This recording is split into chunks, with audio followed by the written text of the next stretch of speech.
Welcome to this video.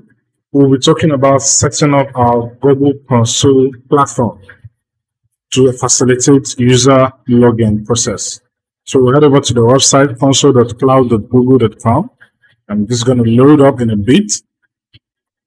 Yes, still loading. Once that's done, you select a project and click New Projects. Mind you, you need to have a Gmail account to be able to do this.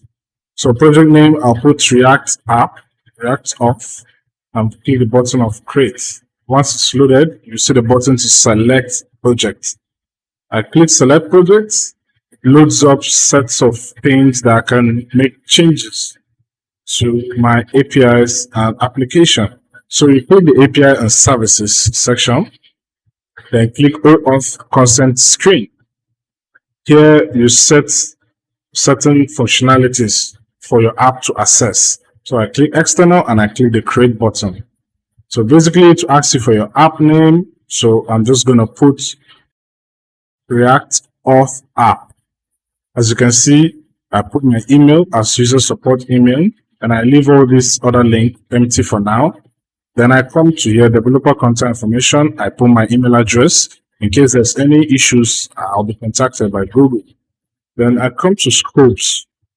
When I'm in the scopes page, basically this gives permissions to users to authorize to the app. So I'll come here and select auth/userinfo.email and userinfo.profile. These are the things we want to access, the things we need permission from users to access from their Gmail account. Then for test users, I'm just quickly going to put in my email address there. I'll add my email address so that whenever I'm testing it, I don't get an error message. So I click the add users button, and I type my email address and click add. Yes, I click add button, and that appears. If you want to add more users, you can add more test users. We all know what test users mean. Then from then, I click save and continue. Save and continue will take me to the summary page, see everything I've done, and I'll click publish. So I'll come back and click credentials. Then I'll click create credentials and select OAuth client ID. Now select web application and name my web application React Auth React app. Then for authorized JavaScript origins, for now I'll use localhost. I'll put my server address localhost port number 5000. Then authorized redirect URI. I'm going to put in here a certain route that will be created later on in this section. So basically, you can add more URI.